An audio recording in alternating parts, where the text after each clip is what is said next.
जय हिंद दोस्तों। आप लोगों का विद्या सेंटर में स्वागत है। आज मैं आपके लिए लाया हूँ हिस्ट्री का नोट्स, जो कि आपका क्लास 6 का है और वो भी एनसीईआरटी का। इसमें अभी तक मैं जो हूँ ज्योग्राफी का और सिविक्स का दोनों का सब्जेक्ट का मैं करवा चुका हूँ। अगर आप लोग नहीं देखे हुए तो जाके प्ले लिस्ट में आप लोग जाकर देख सकते हैं, और जो कि बहुत ही ज़्यादा इम्पोर्टेंट है। क्लास 6 का पूरे बुक का पूरा एकदम निचोड़ जो आपका एनसीईआरटी जो है ना, नोट्स को जो प्रिपेयर किया गया है उसका मैं आपको करवा रहा हूँ। देखिए, इसमें कुछ ज़्यादा रिस्पांस नहीं मिल रहा है जो क्लास दोनों लिया गया है, क्योंकि बच्चे जो है इसको देखने के लिए देखे ही नहीं है, इसलिए मन कभी कभी टूट जाता है। लेकिन फिर भी मैं आप लोगों की सक्सेस के लिए जो हूँ इसको मैं करवाऊँगा पूरा, क्योंकि एनसीईआरटी बेस क्वेश्चन अभी भी प्रॉपरली तरीके से बहुत ज़्यादा आ रहा है ना। कोई भी एग्ज़ाम देख लीजिए, बहुत ज़्यादा आ रहा, लेकिन फिर भी मैं इसको करवाऊँगा, ठीक है ना। और आप लोगों को देखना ही पड़ेगा। और आप लोग जो है जो बच्चे देखते भी हैं तो उसको क्या करते हैं, थोड़ा सा देख के इग्नोर करके निकल जाते हैं। ऐसे आपको कोई बेनिफिट नहीं हो पाएगा, समझे ना। आपको जब भी देखना पड़ेगा तो पूरे पोर्शन को देखना पड़ेगा और क्लास को पूरे देखिएगा, तभी जाकर आप लोगों को कुछ समझ में भी आएगा कि क्लास में मतलब कि कितना मैं करवाता हूँ पूरे अच्छी तरह से, है ना।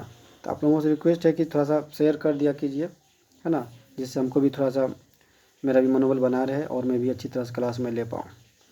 चलिए देखिए, एनसीईआरटी का जो है अब मैं अब हिस्ट्री का पोर्शन में करवाने वाला हूँ आज। और हिस्ट्री का जो है ये आपका क्लास 6 का है, वो भी नोट्स में करवाऊँगा, है ना। देखिए, आज की जो है मैराथन स्टार्ट करते हैं। और पहला चैप्टर देखिए क्या कह रहा, क्या, कब और कहाँ और कैसे, ये पहला चैप्टर है। इसको आज से स्टार्ट करते हैं, अभी से स्टार्ट करते हैं। चलिए आप लोग लग जाइए, ठीक है।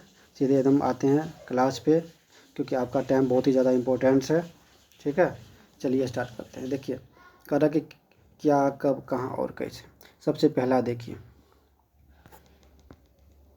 कह रहा लोग कहाँ रहते थे, पहले की बात कर रहा है। जब हिस्ट्री है तो हिस्ट्री को शुरू से ही देखा जाएगा। कह रहा कि नर्मदा मतलब कहाँ पे, एमपी में है। कई लाख वर्ष पहले से लोग यहाँ पर रह रहे थे। वह कुशल संग्राहक थे, भोजन जड़ फलों, है ना, जंगलों के उत्पादों पर निर्भर जानवरों का शिकार करते थे। जो भी जानवर रहते थे अर्ली मैन सभी खाते थे, है ना। उस जानवर का जो है मांस, फल, भोजन का जो प्लांट का जो जड़ होता है, फल होता है, ये सब चीज़ पे डिपेंड ज़्यादा रहते थे, ठीक है ना। अब देखिए ये आपका रहा उत्तर पश्चिम सुलेमान और किरथर पहाड़ियाँ, है ना। कह रहा कि ये आपका कहाँ पे, पाक और अफगानिस्तान सीमा पे है। पूछा जाता है क्वेश्चन कि सुलेमान और किरथर पहाड़ियाँ कहाँ पे है, तो उत्तर पश्चिम में है, जो कि पाक और अफगानिस्तान सीमा पे है।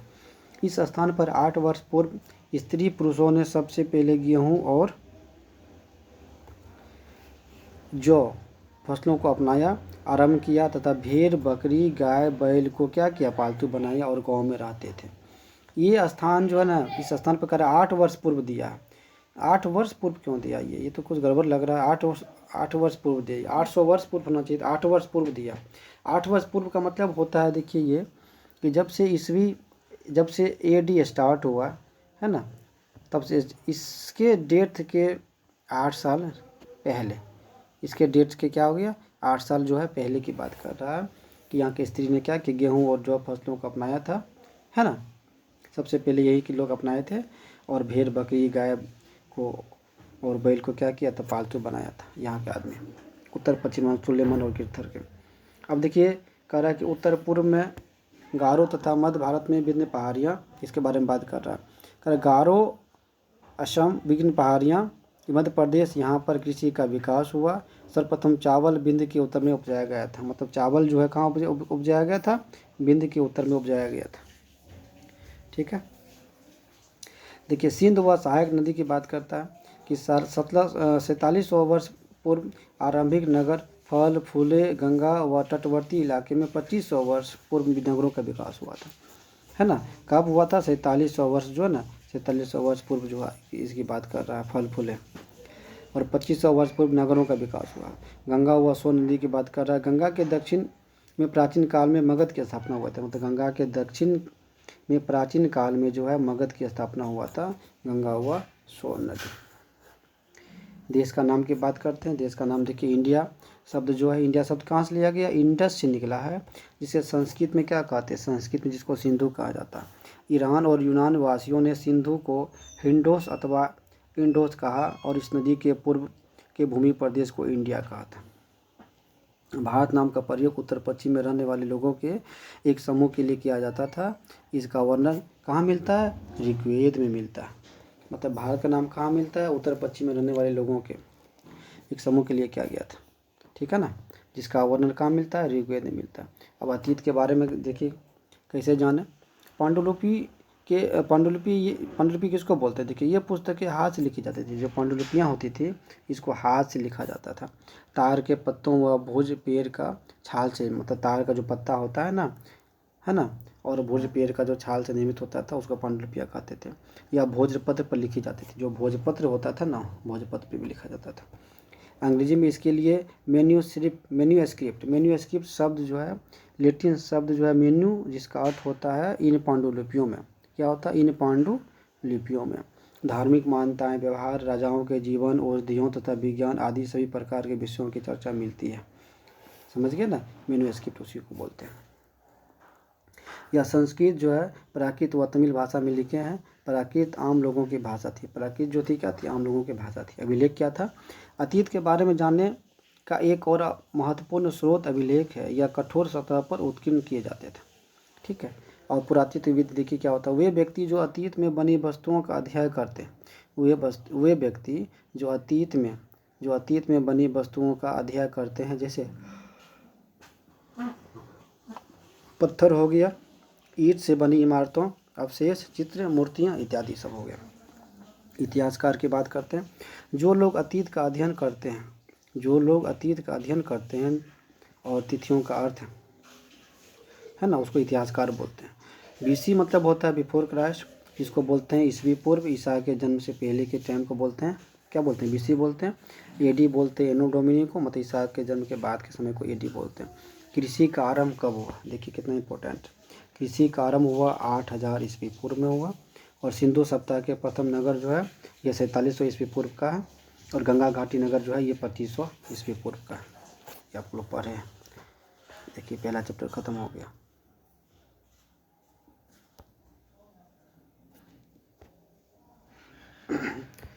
दूसरा चैप्टर देखिए क्या कह रहा कि आरंभिक मानव की खोज की बात कर रहा है। देखिए आरंभिक मानव की खोज में सबसे पहला है आरंभिक नगर की बात करता है। तो आरंभिक नगर देखिए आखेटक हो गया, खाद्य संग्राहक हो गया। यह इस महाद्वीप में 20 लाख वर्ष पहले रहते थे।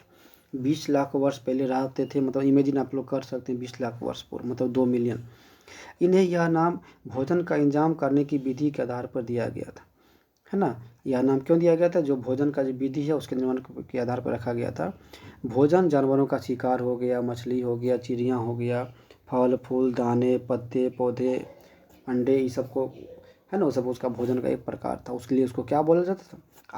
आखेटक बोला जाता था। देखिए एक स्थान से दूसरे स्थान पर जाने के कारण जो है भोजन की तलाश में इन्हें एक स्थान से दूसरे स्थान पर जाना पड़ता था। चार की तलाश में या जानवरों का शिकार, मतलब चारा जो होता था, चारा मतलब जानवरों के खाने के लिए, चारा की तलाश में जानवरों का शिकार करते हुए एक स्थान से दूसरे स्थान अलग अलग मौसम में फल की तलाश में, पानी की तलाश में, है ना, ये सब घूमते रहते थे। इन लोगों ने काम के लिए पत्थरों, लकड़ियों और हड्डियों के औजार बनाए थे। मतलब किसको बनाया था? पत्थरों को बनाया था, लकड़ी हड्डी सब के क्या बनाए थे? औजार बनाए हुए थे। अर्ली मैन सब, आदि मानव सब ने। पूरा स्थल की बात करता है। उस स्थान को कहते हैं जहाँ औजार, बर्तन और इमारतें जैसी वस्तुओं के अवशेष मिलते हैं, उसको पूरा स्थल कहते हैं। पूरा स्थल किसको बोलते हैं? पूरा स्थल का मतलब होता है कि वो स्थान को बोलते हैं जहाँ पे औजार, बर्तन और इमारत जैसी वस्तुओं का अवशेष मिलता है, उसको पूरा स्थल बोलते हैं। भीमबेटका क्या होता है? मध्य प्रदेश इस पूरा स्थल पर गुफाएं व कंदराएं मिली है जहाँ लोग रहते थे। नर्मदा घाटी के पास स्थित है। भीमबेटका कहाँ पे है? नर्मदा घाटी के पास, है ना। कुंडल गुफा आंध्र प्रदेश, यहाँ राख के अवशेष मिले। आंध्र प्रदेश में क्या मिले? राख के क्या मिले?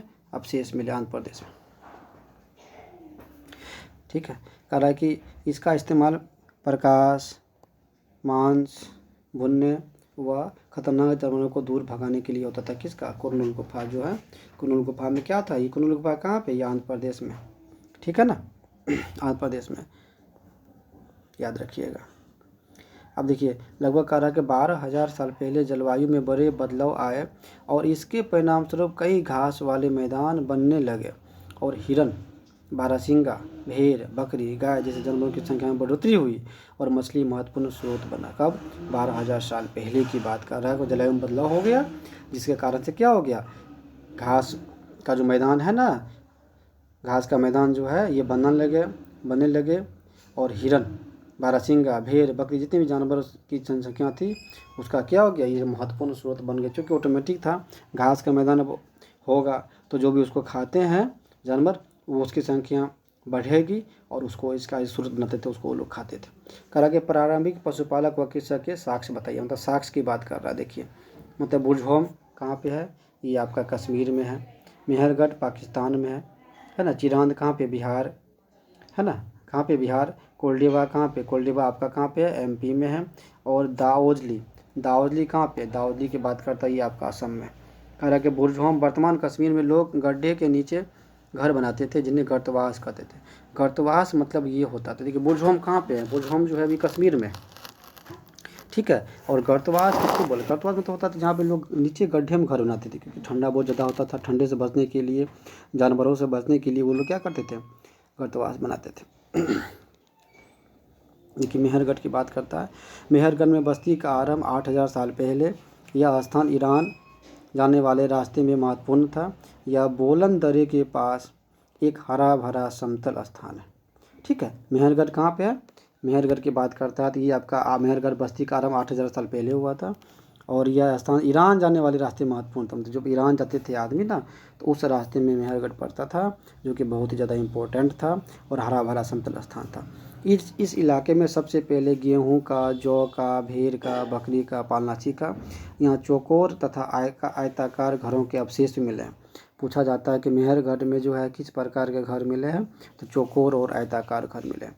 तो मेहरगढ़ में कब्रों के स्थान सामान भी रखे जाते थे। एक कब्र में मानव के साथ बकरी भी दफनाई गई थी। मानव के साथ क्या होता? बकरी को भी दफनाया जाता, तो बकरी को साथ लेके उसको दफनाया गया। अब देखिए, पुरापाषाण की बात करता है। पुरापाषाण क्या होता है? पुरापाषाण देखिए, यह दो शब्दों पूरा यानी प्राचीन, पाषाण यानी कि पत्थर से बना है। इसे 3 भागों में बांट सकते हैं। पुरापाषाण को क्या भाग कर सकते हैं? 3 भागों में बांट सकते हैं, आरंभिक, मध्य और उत्तर। आरंभिक, मध्य एवं उत्तर पुरापाषाण युग में इसको बांट सकते हैं। अब देखिए, पुरापाषाण की बात करता है, ये आपका हो गया क्या? ये हो गया आपका 20 लाख की बात कर रहा है। 20 लाख से लेके 12,000 साल जो है ये आरंभिक काल को कहते हैं। और मध्य पाषाण आपका क्या हो गया? आपका 12,000 से 10,000 हो गया। इस काल को पर्यावरणीय बदलाव इसमें मिलता था। और नव पाषाण की बात करता जो 10,000 साल पहले का था, जो कि अगले युग की शुरुआत किया था ये। तो पूरा पाषाण का क्या होगा टाइमिंग पीरियड? ये हो जाएगा 20 लाख से 12,000 हो जाएगा, जो कि आरंभिक काल था। और मध्य पाषाण हो जाएगा बीच वाला, जो कि 12,000 से 10,000 था, है ना, जो पर्यावरण बदलाव हुआ इसमें। और नवपाषाण के बाद का जो 10,000 साल पहले हुआ, ठीक है। आगे देखिए, ये भी चैप्टर ख़त्म हो गया। नेक्स्ट चैप्टर देखते हैं। 2 चैप्टर ख़त्म हो गया, 3 पे आते हैं। देखिए, कह रहा है कि आरंभिक नगर की बात करता है। देखिए, आरंभिक नगर में क्या कर रहा है? हड़प्पा की कहानी की बात कर रहा है। लगभग 150 साल पहले जब पंजाब में पहली बार रेलवे लाइन बिछाई जा रही थी, तो इस काम में जुटे इंजीनियर को अचानक हड़प्पा स्थल मिला। तो हड़प्पा का जो पूरा स्थल वो मिला, जो आधुनिक पाकिस्तान में है। अभी पाकिस्तान में है, ठीक है। कहाँ पे है? पाकिस्तान में है। यह सभ्यता सिंधु नदी के निकट विकसित हुई। यह सभ्यता 4700 साल पहले विकसित हुआ था, है ना। मतलब हड़प्पा का जो है बोला जाएगा, हड़प्पा स्थल का जो ये कब हुआ था? 4700 साल पहले ये विकसित हुआ था। अब हड़प्पा नगरों की विशेषता के बारे में कह रखा है, इसकी विशेषता के बारे में कुछ बताइए। विशेषता इसका ये था कि इन नगरों को हम 2 या उससे ज़्यादा हिस्सों में बांट सकते हैं। एक था नगर का दुर्ग, दूसरा था निचला दुर्ग। नगर का दुर्ग में देखिए क्या था? यह पश्चिम भाग था और ऊंचाई पर बना था तथा अपेक्षाकृत क्या था? यह छोटा था। अब निचला नगर की बात करते हैं, यह पूर्वी भाग था। निचला नगर क्या था? पूर्वी भाग था और यह निचले हिस्से पर बना था। निचला नगर क्या था? निचले हिस्से पर बना था। यह बड़ा भाग था है ना। और दोनों हिस्सों की चार दीवारी पक्की ईंट की बनी गई थी। मतलब निचला नगर जो था ना, यह पूर्वी भाग था और यह निचले हिस्से पर बना था। निचला हिस्सा जो था उस पर बना हुआ था, लेकिन ये क्या था, बड़ा भाग था। छोटा भाग ऊपर वाला नगर दुर्ग था और यह दोनों हिस्सों की चार दीवारी ईंटों की बनी हुई थी। आगे देखिए, कह रहा है मोहनजोदड़ो की बात कर रहा है। देखिए मोहनजोदड़ो में देखो क्या, देखिए क्या कर रहा है, इस नगर में विशाल स्नानागार मिला हुआ है। मोहनजोदड़ो में क्या मिला है, स्नानागार मिला है और ईंट व प्लास्टर से बनाया गया था। इसमें पानी का रिसाव रोकने के लिए प्लास्टर के ऊपर चौकोल की परत, मतलब चौकोल की परत चढ़ाई गई थी। इस सरोवर में दो तरफ से उतरने के लिए सीढ़ियाँ बनाई गई थी, दो तरफ से उतरने की सीढ़ियाँ बनाई गई थी और चारों ओर कमरे बनाए गए थे। कालीबंगा और लोथल से अग्निकुंड मिले हैं। हड़प्पा और मोहनजोदड़ो से भंडार गृह मिले। मतलब भंडार गृह कहाँ से मिले हैं, हड़प्पा और मोहनजोदड़ो से मिले हैं। कालीबंगा और लोथल से क्या मिले हैं, अग्निकुंड मिले हैं। क्वेश्चन पूछता है कि अग्निकुंड कहाँ से मिले हैं, कालीबंगा और लोथल से। कालीबंगा और लोथल से क्या मिले हैं, अग्निकुंड मिले हैं। देखिए भवन, नाले और सड़कें, भवन, नाले और सड़कें इसकी बात कर रहा है। इन नगर का जो घर है आमतौर पर एक या दो मंजिले होते थे। ठीक है, घर के आंगन के चारों ओर कमरे बनाए जाते थे। अधिकांश घरों में एक अलग स्नानागार होता था और कुछ घरों में जो है कुएं भी होते थे। कई नगरों में ढके हुए नाले थे। जल निकासी प्रणाली काफ़ी विकसित थी। घर, नाले और सड़कों का निर्माण योजनाबद्ध तरीके से किया गया था। अब देखिए कह रहा कि नगरीय जीवन के बारे में कह रहा कि हड़प्पा के नगरों में बड़ी हलचल रहा करती थी। नगरों में लोग निर्माण कार्य में संलग्न थे तथा यहाँ पर धातु बहुमूल्य पत्थर, मनके, सोना, चांदी बने आभूषण प्राप्त हुए हैं। लिपिक कुछ लोग मुहरों पर लिखते थे, है ना। कुछ लोग शिल्पकार थे। तांबे और कांसे का औजार मिलता था। हथियार, घने बर्तन बनाए जाते थे। चांदी और सोने, गहने एवं बर्तन, बाट, चाट पत्थर, मनके, कार्नेलियन। हड़प्पा स्थल के लोग पत्थर की मोहर बनाते थे। क्वेश्चन पूछता है कि कहाँ के लोग पत्थर की मोहर बनाते थे, तो हड़प्पा स्थल के लोग। अब फेयांस के बारे में कह रहा, देखिए बालू या स्फटिक पत्थरों को चूर्ण को गोंद में मिलाकर तैयार किया गया पदार्थ को क्या बोलते हैं, फेयांस मिलते हैं। मतलब क्या कि बालू या फिर स्फटिक पत्थर जो होते हैं, इसके जो चूर्ण होते हैं, बालू और पत्थर के जो होते हैं स्फटिक, उसको गोंद के साथ मिलाकर जो तैयार किया उसको क्या बोलते हैं, फेयांस बोलते हैं। अब देखिए कच्चा माल की बात करता है। जो प्राकृतिक रूप से मिलते हैं या फिर किसान या पशुपालक उनका उत्पादन करते हैं उसको क्या कहते हैं, कच्चा माल कहते हैं, है ना। और मेहरगढ़ की बात करते हैं। मेहरगढ़ जो आपका है, ये 7,000 साल पहले कपास की खेती होती थी यहाँ पे। मेहरगढ़ में कहाँ होती थी, मेहरगढ़ में 7,000 साल पहले कपास की खेती होती थी। कच्चे माल का आयात की बात करते हैं तो तांबा राजस्थान और ओमान से, तांबा होता कहाँ से, राजस्थान और ओमान से। सोना का कर्नाटक से। टीन का होता था ईरान से और बहुमूल्य जो पत्थर होते थे उसका होता था गुजरात से होता था, है ना। आगे देखिए, अब भोजन की बात करता है ना। भोजन की बात करते, हड़प्पाई लोग जानवर पालते थे और क्या करते थे, अनाज को ये लोग उगाते थे। यहाँ के लोग जो है गेहूँ, जौ, दाल, मटर, धान, तिल और सरसों उगाते थे। जुताई के लिए हल का प्रयोग होता था, है ना, और सिंचाई के लिए जल संचय किया जाता था। हड़प्पा के लोग गाय, भैंस, भेड़, बकरियां पालते थे तथा बेर को इकट्ठा करना, मछलियां पकड़ना तथा हिरन जैसे जानवरों का वो लोग शिकार करने का काम करते थे। अब धौलावीरा की बात करते हैं। धौलावीरा कहाँ पे, ये आपका गुजरात में है ना। खदीर बेट के किनारे बसा है। कहाँ पे बसा हुआ है, खदीर बेट जो है इसके किनारे बसा हुआ है। इस नगर को 3 भागों में बांटा गया था। हर हिस्से के चारों ओर पत्थर की ऊंची दीवारें बनाई गई थी। जो भी हर हिस्से है ना, हर हिस्से के चारों ओर पत्थर की ऊंची दीवारें बनाई गई थी। इसमें बड़े प्रवेश द्वार थे।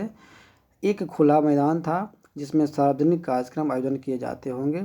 इस स्थान पर हड़प्पा लिपि के बड़े बड़े अक्षर को पत्थर में खुदा पाया गया। अब लोथल की बात करते हैं तो खंभात की खाड़ी में मिलने वाले साबरमती जो उपनदी के किनारे बसा था। और उसके बाद जाके यहाँ शंख, मोहरे, मुद्रांकन, मुहर बंदी, भंडारगिरी भी मिले हैं। शंख, मोहरे, मुद्रांकन, जिसको मुहर बंदी कहते हैं, भंडारगिरी कहाँ मिले हैं, आपका लोथल में मिला। अब सप्ताह का अंत कैसे हो गया, ये नेचुरल चीज़ के कारण हुआ होगा, या नदियाँ सूख गई होगी, या जंगल का विनाश हो गया, या बाढ़ आ गई होगी, मतलब फ्लड आ गया होगा, या फिर चारागाह जो होते हैं वो समाप्त हो गया होगा, या फिर शासकों का नियंत्रण समाप्त हो गया होगा, या फिर युद्ध के कारण ये भी होगा। तो किसी न किसी रीजन से क्या हो गया, उसका समाप्त हो गया। अब चलते हैं, देखिए क्या बताती है हमें किताबें। चौथा नंबर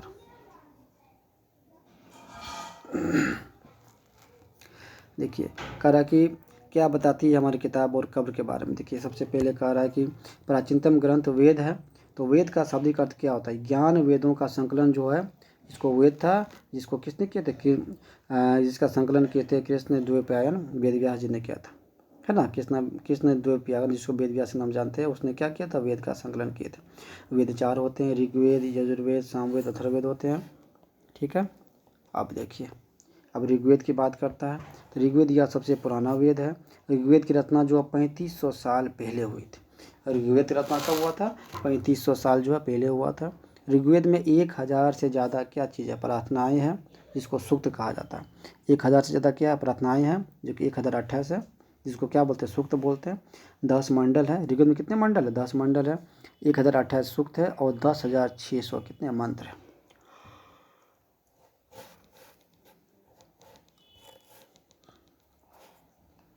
आगे देखिए, कह कि ऋग्वेद की भाषा प्राक संस्कृत या वैदिक संस्कृत है। ऋग्वेद की जो भाषा है क्या है, प्राक संस्कृत या वैदिक संस्कृत है।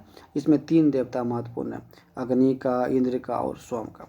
अग्नि, इंद्र और सोम का, है ना। सोम का वैसे पौधा भी होता है, याद रखिएगा। देखिए भोज वृक्ष की बात करता है ना। सोम तो भगवान है, सॉरी उतने भोज, सोम, हाँ ठीक है। देखिए भोज वृक्ष की बात करता है। ये 150 वर्ष पहले ऋग्वेद भोज वृक्ष की छाल पर लिखा गया था। भोज क्या, एक तरह का एक वृक्ष की छाल पर लिखा गया था। यह पांडुलिपि जो है पुणे महाराष्ट्र के एक पुस्तकालय में सुरक्षित है। मतलब अभी ये चीज़ जो है पुरास्तर के रूप में जाना जाता है ना। भोज वृक्ष क्या था, जो 150 वर्ष पहले ऋग्वेद भोज वृक्ष की छाल पर, तो पूछा जाएगा कि ऋग्वेद को किस पे लिखा गया था, तो ये भोज वृक्ष की छाल पे लिखा गया था, है ना। कौन पे लिखा था, भोज वृक्ष की छाल पे। किसने लिखा था, कृष्ण द्वैपायन वेद व्यास जी ने लिखा था इसको, ठीक है। आगे देखिए, प्रार्थना की बात करता है। ऋग्वेद में मवेशियाँ खास करके, मवेशियों को खास करके पुत्रों और घोड़ों की प्राप्ति, रथ खींचने, लड़ाइयों के लिए अनेक प्रार्थनाएं हैं, ठीक है। ऋग्वेद में अनेक नदियों का जिक्र, जैसे कि ब्यास, सतलुज, सरस्वती, सिंधु, गंगा, यमुना का बस एक बार जिक्र है ना। इस सब का एक एक बार जिक्र किया मिलता है। लोगों का वर्गीकरण जो है काम के अनुसार, भाषा के अनुसार, परिवार, समुदाय, निवास स्थान या सांस्कृतिक परंपराओं के आधार पर जो है होता था। लोगों के लिए शब्द की बात करते हैं तो लोगों का वर्गीकरण काम, भाषा, परिवार या समुदाय, निवास स्थान या संस्कृति परंपरा के आधार पर किया जाता था।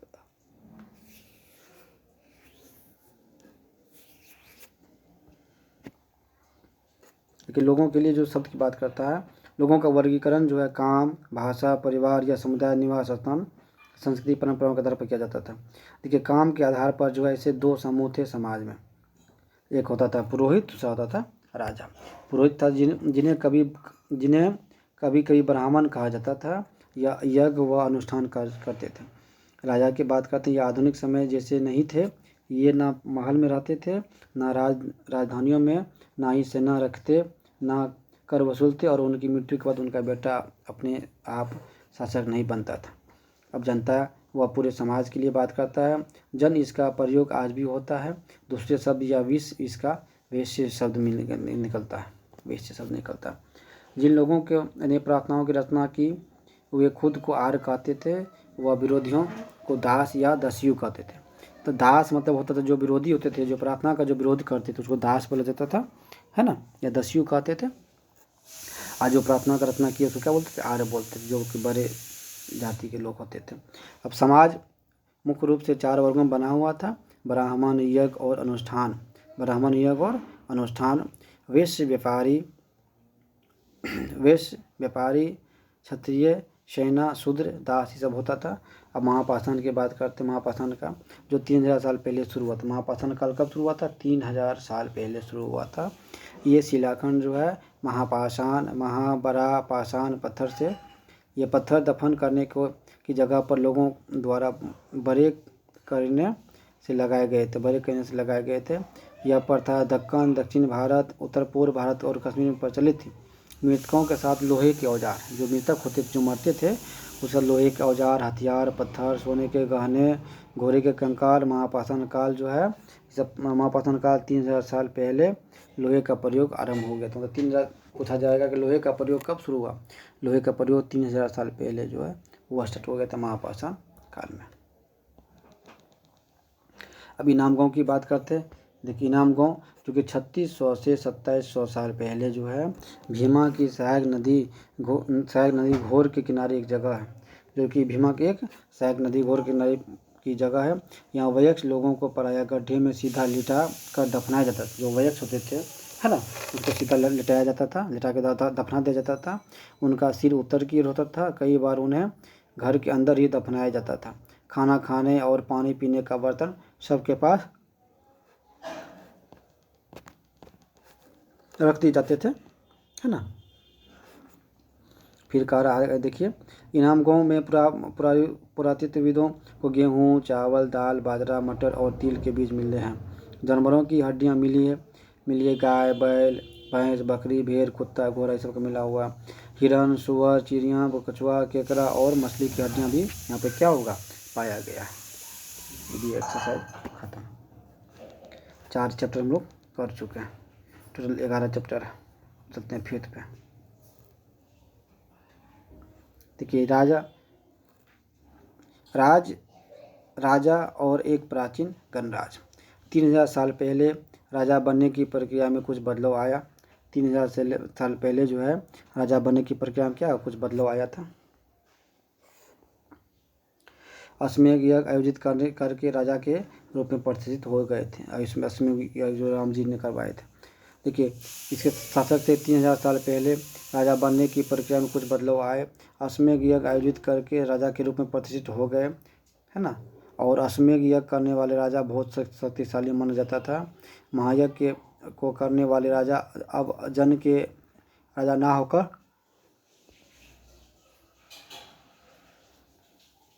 जनपदों के राजा माने जाने लगा। जनपद का शाब्दिक अर्थ जन के बसने की जगह होती है। जनपद में क्या होता है, जो वहाँ पे जन बसता है, लोग जहाँ पे रहते हैं, उसको जनपद बोलते हैं।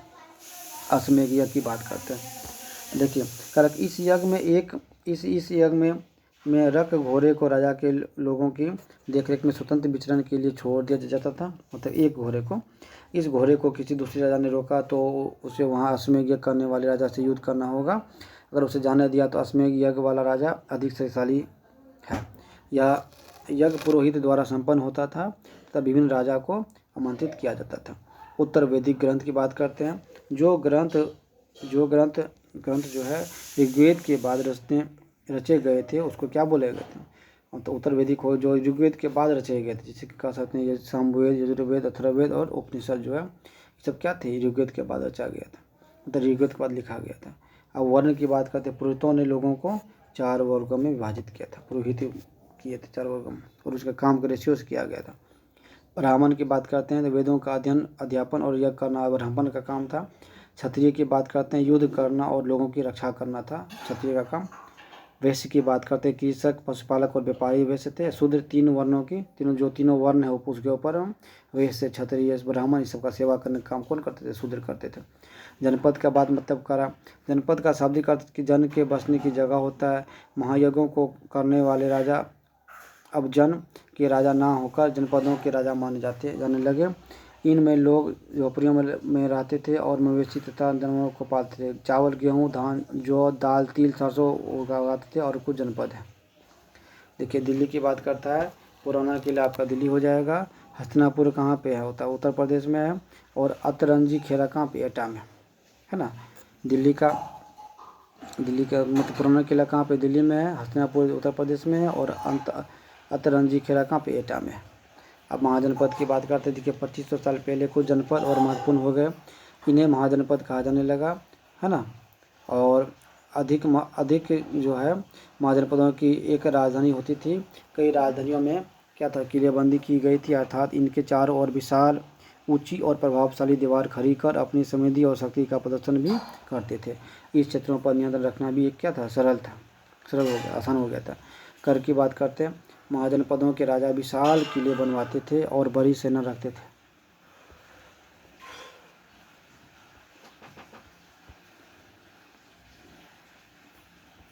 उसके बाद देखिए क्या कह रहा है। कई राजधानियों में किलेबंदी की गई थी, अर्थात इनके चारों विशाल ऊंची और प्रभावशाली दीवार घर खड़ी कर अपनी समृद्धि शक्ति प्रदर्शन भी करते थे। इस तरह क्षेत्रों पर नियंत्रण रखना भी क्या हो गया था, सरल हो गया था। कर की बात करते हैं। महाजनपदों के राजा विशाल किले बनवाते थे और बड़ी सेना रखते थे, इसलिए अब नियमित रूप से कर वसूलने लगे। अधिकांश लोग कृषक ही थे। पराया फसल का उपज का कितना था, 1/6 हिस्सा कर लेते, टैक्स लेते थे। कारीगरों के ऊपर भी कर लगाए गए। श्रमिकों को राजा के लिए महीने में 1 दिन काम करना पड़ता था। जो श्रमिक होते थे उसको राजा के लिए 1 दिन में काम करना पड़ता था, मतलब एक तरह ये टैक्स ही हो गया। अब पशुपालक की बात करते हैं। जानवरों या उनके उत्पाद के रूप में कर देना पड़ता था। व्यापारी मतलब सामान खरीदने बेचने पर भी कर देना पड़ता था। आग खटक जो होते थे, जंगल से प्राप्त वस्तुएं देनी होती थी आग खटक को सबको। कृषि में परिवर्तन देखिए। इस युग में कृषि में क्षेत्र में 2 बड़े परिवर्तन हुआ कि हल के फाल अब लोहे के बनने लगे, जिससे अब कठोर ज़मीन को आसानी से जोता जा सकता था। इससे फसलों की उपज बढ़ गई और लोगों ने धान के पौधे का रोपण शुरू किया, जिससे अब पहले की तुलना में बहुत पौधे जीवित रह जाते थे, इसलिए पैदावार भी ज़्यादा होने लगे। सूक्ष्म निरीक्षण के देखिए। मगध की बात करते हैं। मगध 200 साल के भीतर मगध सबसे महत्वपूर्ण जनपद बन गया। गंगा और सोन नद जैसी नदियाँ मगध से होकर बहती थी, है ना। मगध का एक हिस्सा जंगलों से भरा था। इस जंगलों को में रहने वाले हाथियों को पकड़कर उन्हें प्रशिक्षित कर सेना के काम में लगाया जाता था। मगध की बात करते हैं। बिंबिसार मगध का शक्तिशाली शासक था। अजातशत्रु राजगृह में स्तूप का निर्माण करवाया था। राजगृह में स्तूप का निर्माण किसने करवाया, अजातशत्रु ने करवाया था। महापद्मनंद की बात करते हैं। एक और महत्वपूर्ण शासक थे। उन्होंने अपने नियंत्रण का क्षेत्र इस उपमहाद्वीप के उत्तर पश्चिम भाग तक फैला लिया था। बिहार में राजगिरी, आधुनिक जिसको राजगीर नाम जानते हैं, है ना, कई सालों तक मगध की राजधानी बनी रही और बाद में पाटलिपुत्र जो आज पटना के राजधानी बनाया गया। अब वज्जी की बात करते हैं। इसकी राजधानी वैशाली थी। वज्जी की राजधानी वैशाली थी। यह मगध के समीप था। यह शासन व्यवस्था गण संघ की थी। इस गण संघ में कई शासक होते थे। कभी कभी लोग एक साथ शासन करते थे, वे सभी राजा कहलाते थे। अब 2300 साल पहले मैसिडोनिया का राजा सिकंदर हुआ था, है ना, 2300 साल पहले हुआ था और विश्व विजय करना चाहता था। वह मिस्र और पश्चिमी एशिया के कुछ राज्यों को जीतता हुआ भारतीय उपमहाद्वीप में ब्यास नदी के किनारे तक पहुंच गया। जब उसने मगध की ओर कूच करना चाहा तो उसके सिपाहियों ने इनकार कर दिया। वो इस बात को से भयभीत थे कि भारत के शासकों के पास पैदल, रथ, हाथियों की बहुत बड़ी सेना थी। मतलब किसका था, पैदल का, रथ का और हाथियों की सेना का बहुत बड़ा दल था। ये भी चैप्टर खत्म हो गया।